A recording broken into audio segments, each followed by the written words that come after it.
Encore une fois, en Libye, c'était des ingénieurs de la direction des renseignements militaires français qui installaient les installations à Oui, Messis. c'était directement, mais là, on dit que c'est indirectement. Non, non, non, non. Non, non, non, c'est pas du tout ce que je dis. Ce que je dis, c'est qu'on trouve la trace d'un transfert de technologie.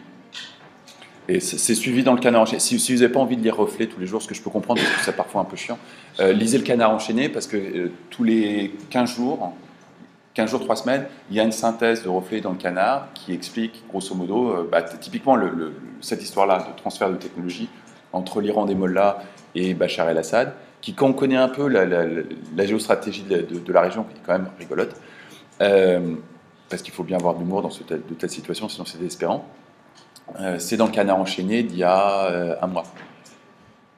Donc non, on a un transfert de technologie. Après, je suis à l'heure actuelle et en l'état de l'enquête incapable de dire si c'est la direction des renseignements militaires, si c'est des ingénieurs de... Si on sait à peu près qui sont les individus.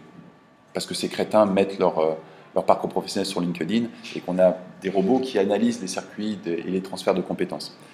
Donc si tu veux, ce genre de technologie, du point de vue d'un ingénieur, ça se traduit par j'ai 2 ans d'expérience sur la configuration d'un 7750.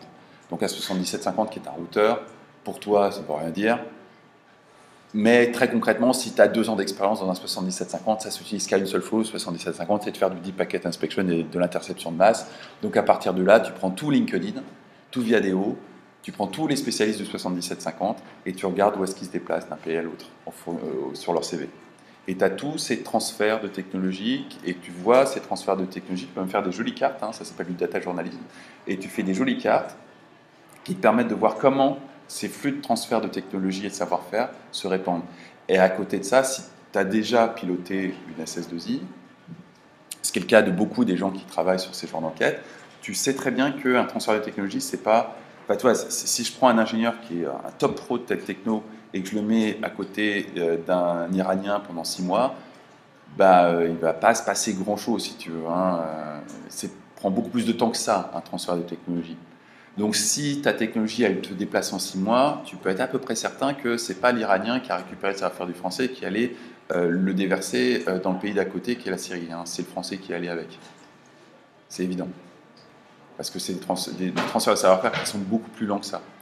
Les Iraniens sont bons en termes d'ingénierie, mais pas à ce point. Il ne faut pas déconner. Personne n'est bon à ce point. Ça prend beaucoup de temps. Par ailleurs, il y a des problématiques de sécurité, de secret que tu ne veux pas partager, machin, qui font que non, vraisemblablement, on va se retrouver avec à peu près le même genre d'histoire, c'est-à-dire la direction du renseignement militaire ou la DCRI ou quelque chose comme ça, ou une cellule secrète de chez Bull, ou on ne sait pas très bien.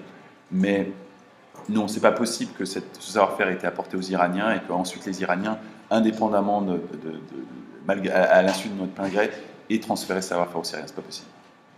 C'est délibéré, volontaire, parfaitement conscient. Est-ce que vous établissez un lien entre la société Bull et l'Iran Quel est le lien que vous établissez entre l'État français et Bull? L'actionnariat. De De mémoire, 10%. Caisse des dépôts, 10%, France Télécom. Et puis après, si tu veux parler de l'historique de Bull en tant que société, ça a été les grandes sociétés qui ont été nationalisées, reprivatisées, repris de contrôle. Et le passage Sarkozy est vraiment très très intéressant. Avec cette boîte à Messi sortie de nulle part, spécialisée dans l'armement numérique, qui se fait racheter par Bull. Et en fait, c'est le patron d'Amesis qui devient président de Bull et devient le premier actionnaire de Bull, reçoit la Légion d'honneur l'année d'après. Et finalement, la société change radicalement de fonction, devient vraiment un marchand d'armes pur et dur, réintègre les savoir-faire d'Amesis pour se débarrasser ensuite d'Amesis parce que ça commence à puer un peu, les réintègre au sein de Bull et aujourd'hui est le leader mondial des technologies de surveillance de masse. Et la transition entre l'époque Takedine, l'affaire avec la Libye de Bull, c'est l'affaire Takedine. Hein. C'est la même chose. C'est rigoureusement la même chose. L'affaire Takedine vient au-delà, ça le porte aussi sur des contrats d'armement conventionnels, des trucs qui font des explosions avec des morts. Hein. Mais le cœur et le début de l'affaire Takedine, c'est des transferts de technologies, de deep packet inspection sur la Libye, assistés par la direction des renseignements militaires, la DCRI et Bull, à travers la filiale Amesis et une ancienne filiale d'Amesis qui s'appelle I2E. Tout ça, c'est l'enquête qu'a fait Mediapart et Reflet sur les 3 dernières années.